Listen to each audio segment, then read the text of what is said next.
Hi, my name is Cory Goodrich. And I'm Ethan Deppe from The Quiet Regret. That's it? Yeah, oh, okay. that's it.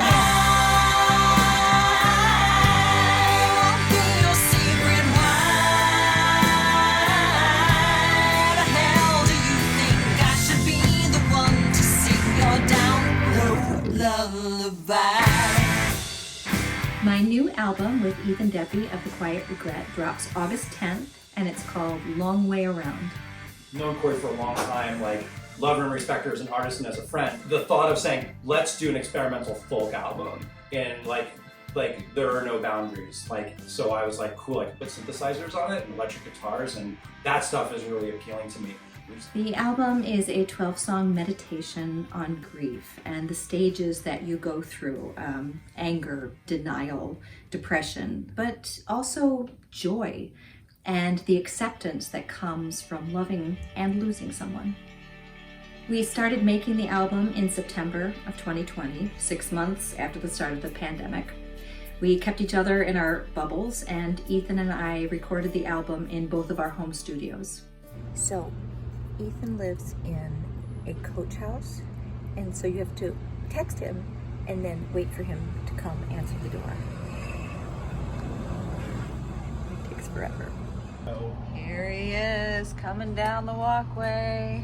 Wow. How did the pandemic influence the album? I think a better question is how didn't the pandemic influence the album? It really connected to me the sense it was very lonely, and there's a lot of loneliness in Cory's songs, some of them anyway. This lyrical searching that is present through so much of the album. Whoa! Hold on, I spilled coffee all over my AOT push. Because I broke my own rule of having liquids on the desk. I express myself through song, and after my mother died, I couldn't write a song to save my soul. It was about 6 months before I could actually write a song. I wrote a book instead, but I couldn't write music, and I think that's because music really hits the primal parts of us.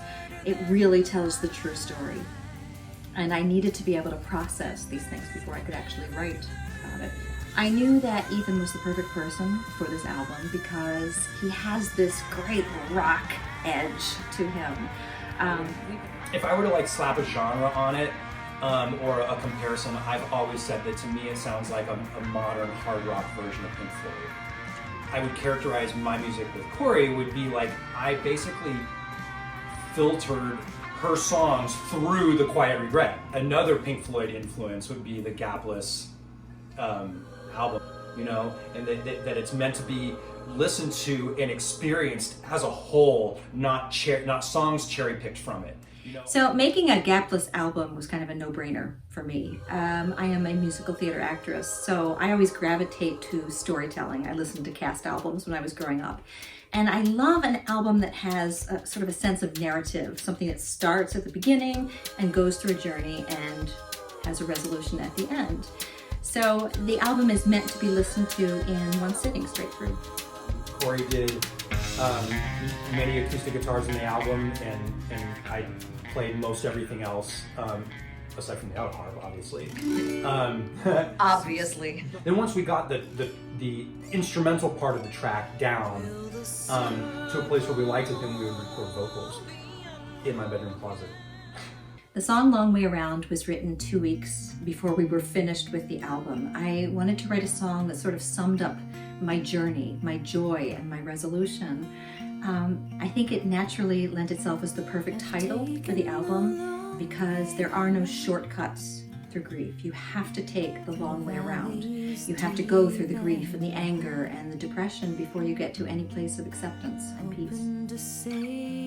I think the whole album will surprise people. You're not ready for the Cory Goodrich that you're about to hear. You don't have any idea what you're about to hear. You've heard nothing like it before.